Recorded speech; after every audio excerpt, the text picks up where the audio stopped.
तो मैं हूं राम के और आपका हमारे राम जी टेक्निकल चैनल में स्वागत है। बहुत बहुत आज की वीडियो में हम लोग बात करने वाले हैं दो चीज़ों पर, जैसे कि हमारे गूगल क्रोम में ब्राउजिंग डाटा को डिलीट कैसे करते हैं और कहां से डिलीट होगा। दूसरी बात ये है कि अगर हम अपने गूगल क्रोम ब्राउजर में जो ब्राउजिंग डाटा है उसको डिलीट करते हैं तो उससे क्या होता है, एक्चुअल में कौन कौन सी चीज़ें डिलीट होती है, किस पर इफेक्ट पड़ता है, वो सब कुछ हम सीखेंगे। वीडियो को पूरा ध्यान से जरूर देखिएगा।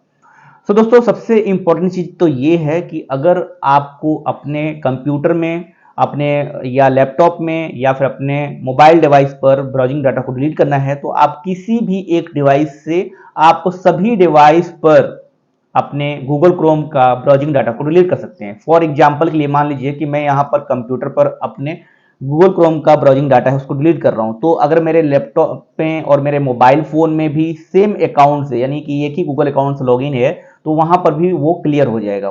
तो यहाँ पर थ्री डॉट पे क्लिक करेंगे अपने मतलब क्रोम में ब्राउजिंग डाटा को डिलीट करने के लिए, और यहाँ पर देखेंगे तो पहले ही ऑप्शन यहाँ पर आ रहा है, यहाँ पर इस साइड में एक्सटेंशन के नीचे delete browsing data.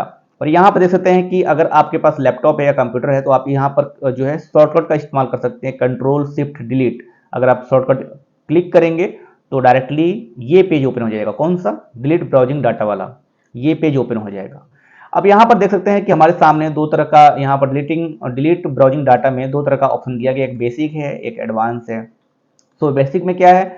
Browsing history, delete history from all synchronised device, cookies and other data, site data. Okay, तो ये क्या बोल रहा है कि sign you out of most site, you will stay signing to your Google account, so your synchronised data can be deleted. मैं अभी इसको समझाऊंगा कैसे। तो ये बेसिक है। बेसिक में भी ये देखिए ब्राउजिंग, यहाँ पर आल टाइम आ रहा है, यहाँ पर आप चाहो तो लास्ट घंटे का भी ब्राउजिंग हिस्ट्री डिलीट कर सकते हो। सिंपली डिलीट डाटा पे क्लिक करेंगे तो ये डिलीट हो जाएगा। इसके अलावा जो एडवांस है, जैसे मान लीजिए हम फिर से जाएंगे और यहाँ पर डिलीट ब्राउजिंग हिस्ट्री पे क्लिक कर देंगे तो ये एडवांस वाले में जाते हैं। तो यहाँ पर क्या है, अगर ऑल टाइम का क्लिक किया जाए तो यहाँ पर 3067 आइटम है ब्राउजिंग हिस्ट्री में। डाउनलोड हिस्ट्री की बात की जाए तो 144 आइटम है।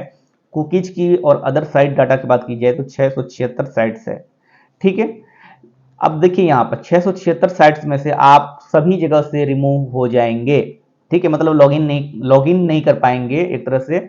जो आपने लॉगिन किया होगा वहां से वो अकाउंट हट जाएगा, आपको दोबारा से लॉगिन करना पड़ेगा। एक्सेस तो कर सकते हैं बाद में, ऐसा नहीं है, लेकिन यहां पर क्या है कि आप दोबारा से आपको यहां पर इन साइटों पर लॉगिन करना पड़ेगा। तो मैं यहाँ पर ऑल टाइम पे क्लिक करता हूँ और यहाँ पर लास्ट 7 डेज का जो ब्राउजिंग डाटा है वो मैं डिलीट करना चाहता हूँ। तो लास्ट 7 डे पे क्लिक करेंगे और यहाँ पर बोल रहा है ब्राउजिंग हिस्ट्री नन है, डाउनलोड हिस्ट्री नन है, यानी कि यहाँ पर लास्ट 7 डे का डाटा नहीं है। तो मैं यहाँ पर क्लिक करूँगा, लास्ट 4 वीक का करूँ तो क्योंकि मैंने अभी डिलीट कर दिया है इसलिए यहाँ पर दिखा नहीं रहा है।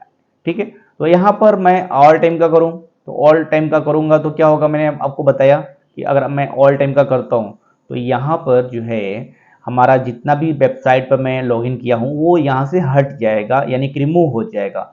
और ये हर एक डिवाइस पे हो जाएगा, चाहे वो लैपटॉप हो, मोबाइल फ़ोन हो, स्मार्ट टीवी हो, एंड्रॉयड टीवी हो या फिर कंप्यूटर लैपटॉप हो। आप बात समझ रहे हैं? यानी कि ये जो cookies and other site data है, जिस मान लीजिए कि आप कोई वेबसाइट पे जाते हैं, अब मैं आपको एग्जांपल्स बताता हूँ। ये मेरी वेबसाइट है megahindy.com और यहाँ पर आपने लॉगिन किया हुआ है। तो अब क्या होगा कि आप इसको एक्सेस तो दोबारा फिर से आएंगे, कर लेंगे, सही बात है। एक तो हिस्ट्री से ये वेबसाइट हट जाएगी, दोबारा आपको इसको पाने के लिए, यानी कि इस पर आकर देखने के लिए, पढ़ने के लिए आपको गूगल में सर्च करना पड़ेगा megahindy.com। ठीक है, दूसरा क्या है कि अगर आपने लॉगिन किया हुआ है तो वो डाटा हट जाएगा, आपको दोबारा से लॉगिन करना पड़ेगा। ठीक है, बस यही चीज़ होती है और कुछ नहीं होता। और हिस्ट्री से ये वेबसाइट हट जाएगी, दोबारा आपको लॉगिन करना पड़ेगा, यही होता है।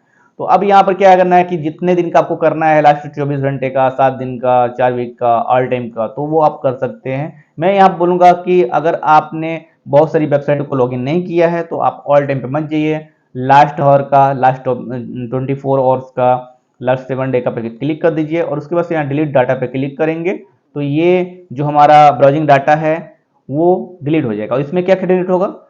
हिस्ट्री डिलीट होगा, कुकीज डिलीट होगा, कैश डिलीट होगा। ठीक है, ये सारी चीज़ें यहाँ पर डिलीट हो जाएंगी। अब मैं आपको बताता हूँ कि क्या क्या होता है जब आप डिलीट करते हैं। तो देखिए यहाँ पर मैंने पहले भी बता दिया है। सबसे पहली बात ये है कि यहाँ पर देखिए, ये जब आप ब्राउजिंग डाटा को डिलीट करते हैं अपने कंप्यूटर पर, ठीक है, तो ये सबसे पहले जो पासवर्ड है वो डिलीट कर देगा, हिस्ट्री डिलीट कर देगा। कहाँ पर? अपने कंप्यूटर पर से आप डिलीट कर रहे हैं तो वो सब डिलीट कर देगा, लेकिन उसके साथ ही जहाँ पर सिंक्रोनाइज होगा आपका गूगल अकाउंट वो सब जगह से डिलीट हो जाएगा। जहाँ पर भी आपका ये गूगल अकाउंट सिंक्रोनाइज का मतलब ये है कि मान लीजिए एक ही गूगल अकाउंट से आप अपना मोबाइल फ़ोन चला रहे हैं, आप जो है लैपटॉप चला रहे हैं, आप इस एंड्रॉयड टीवी को लॉगिन किए हुए हैं, तो वहाँ से अगर कोई वेबसाइट आपने लॉगिन किया हुआ है तो वो हट जाएगा और कोई दिक्कत नहीं होगी। गूगल अकाउंट तो लॉगिन रहेगा फिर भी वहाँ पे। It will remove from other devices and your Google account. समझ गए बात? यानी कि आपके गूगल अकाउंट से और अदर डिवाइसेस से ये सब रिमूव हो जाएगा। ओके, अब बाकी सब तो आपको मैंने बता ही दिया है। कुछ पूछना चाहते हैं नीचे कमेंट करके पूछ लीजिएगा। और इस तरीके से दोस्तों आप लोग अपने मोबाइल फ़ोन से, अपने लैपटॉप से, कंप्यूटर से अपने गूगल क्रोम अकाउंट का, गूगल अकाउंट का ब्राउजिंग डाटा को डिलीट कर सकते हैं। नीचे अगर कुछ पूछना है तो नीचे कमेंट करके पूछ लीजिएगा। इस तरह के वीडियो के लिए आप राम जी टेक्निकल चैनल को जरूर सब्सक्राइब कर लीजिए।